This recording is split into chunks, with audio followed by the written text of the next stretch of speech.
रूस और ईरान के बीच हथियारों की डील को लेकर बड़ी खबर, जहां रूस ईरान को अब विध्वंसक हथियार देगा। आपको बता दें, लड़ाकू विमान हेलीकॉप्टर की डील पर मोहर को लेकर यह खबर है और रूस ईरान को सुखोई 35 लड़ाकू विमान देगा। गाजा युद्ध के बीच ये खबर बड़ी है।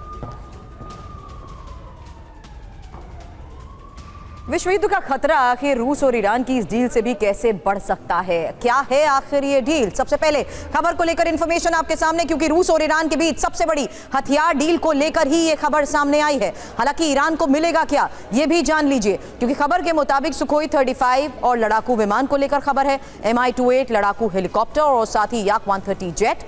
मकसद क्या है? ईरान की वायुसेना को मजबूत करना। ईरान के पास अभी कुछ स्ट्राइक विमान है, लेकिन इस डील को लेकर खबर जिस तरीके से सामने आ रही है, उस लिहाज से ये समझना भी जरूरी है कि आखिर किस तरीके से रूस, ईरान, चीन और ये जो पूरा परमाणु युद्ध का ये जो सीन बन रहा है। Car garage network great, claim cover great, price wait वाह, प्राइस भी ग्रेट।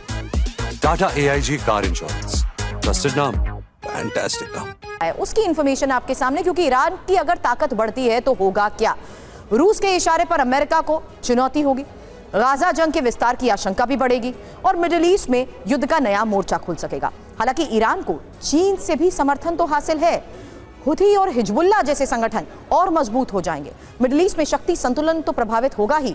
इसमें जरूरी बातें यह है कि ईरान पर कई तरह के पश्चिमी प्रतिबंध हैं और प्रतिबंध की वजह से ही सैन्य शक्ति नहीं बढ़ा पा रहा है। सऊदी अरब, UAE और अमेरिका हथियार ना देने की वकालत करते हैं। ईरान की ताकत अगर बढ़ी तो पूरे मिडिल ईस्ट पर असर इसका जरूर हो सकता है। लेकिन इस बीच एक और सबसे बड़ी खबर, जहां हमास के ही सह संस्थापक शेख हसन यूसुफ के बेटे की यह अपील, जहां आपको बता दें मोसाब हसन यूसुफ ने हमास को खत्म करने की बात कही है।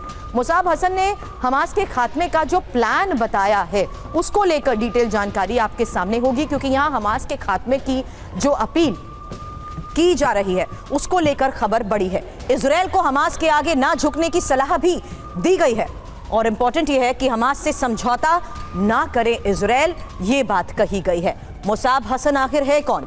मोसाब हसन हमास के खात्मे की जो प्लान की बात कर रहा है, उस प्लान के तहत क्या बयान दिया गया है पहले सुनिए, क्योंकि मोसाब हसन ने कहा, मेरे पिता समेत सभी बड़े नेताओं का खात्मा हो। हमास मानवता के खिलाफ युद्ध कर रहा है, हमास से समझौता इजराइल ना करे और हमास की युद्ध विराम की आड़ में जंग रोकने की साजिश की बात भी कह रहे हैं। हालांकि बाकी बंधकों को छुड़ाने के लिए समय निर्धारित होना भी जरूरी है। हत्यारों की रिहाई का मतलब निर्दोष लोगों की हत्या। और कतर से जो अपील की गई है उसके तहत खबर यह आई कि कतर हमास नेताओं को बाहर निकाले। कतर को मध्यस्थता नहीं करनी चाहिए, इजराइल कतर से दुश्मन जैसा व्यवहार करे। मोसाब हसन है कौन जिनकी तरफ से ये अपील की गई है कतर को, और उनके बारे में जान लीजिए, क्योंकि हमास बनाने वाले शेख हसन यूसुफ का ये बेटा है। इजरायली सुरक्षा एजेंसी में भी रह चुका है और हमास से जुड़ी जानकारी इजराइल को दे चुका है। हालांकि इजराइल पर कई हमले रोकने में ये कामयाब भी रहा है। अब अमेरिका और कतर को उम्मीद है कि इजराइल और हमास के बीच जंग जल्द थम भी सकेगी, लेकिन इजराइल ठान चुका है कि जब तक हमास को तोड़ेगा नहीं तब तक छोड़ेगा नहीं।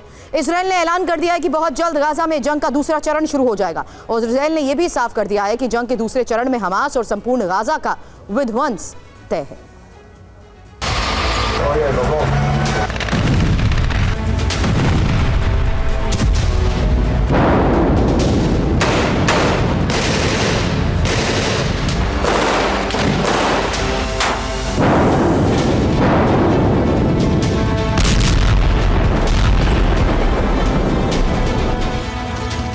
19 दिन बाद इजरायली वायुसेना गाजा में फिर बारूद बरसाएगी। 19 दिन बाद इजरायल की मिसाइलें गाजा में तबाही मचाएंगी। 19 दिन बाद इजरायल के टैंक गाजा की जमीन को छलनी करेंगे।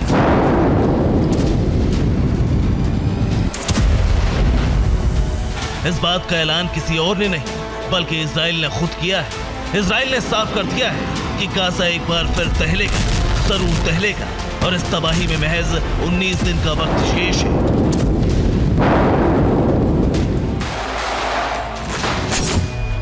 नवंबर के दिन इजरायल के रक्षा मंत्री योव गैलेंट IDF जवानों से मिलने पहुंचे। जवानों से बातचीत के दौरान उन्होंने गाजा जंग के दूसरे चरण पर बात की। योव गैलेंट ने कहा, हम लड़ने के लिए लौटेंगे, इस बार ताकत ज्यादा होगी, पूरी पट्टी में हमारी ताकत दिखेगी।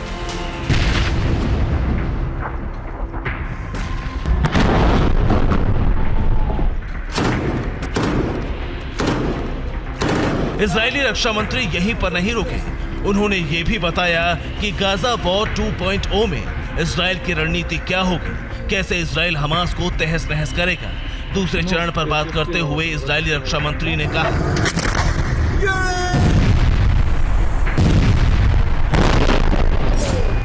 आपके पास कुछ दिन बचे हैं। हमारी तरह दुश्मन भी तैयार है। पहले दुश्मन का सामना वायुसेना से होगा, उसके बाद टैंक और तोप से, आखिर में सैनिकों की गोलियों से।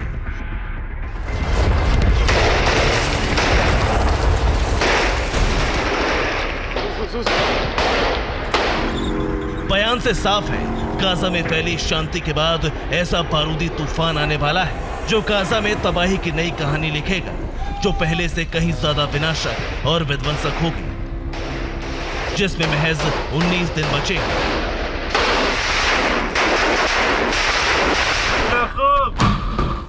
दरअसल हमास की कैद में 250 बंधक थे, जिसमें से 50 बंधकों को हमास रिहा कर चुका है।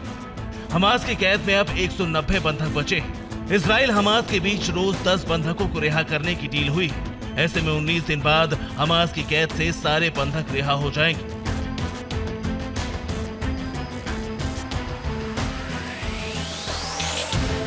बंधकों के आजाद होते ही गाजा में जंग का दूसरा चरण शुरू हो जाएगा और गाजा की जमीन पर आईडीएफ का बारूद तबाही मचाना शुरू कर देगा।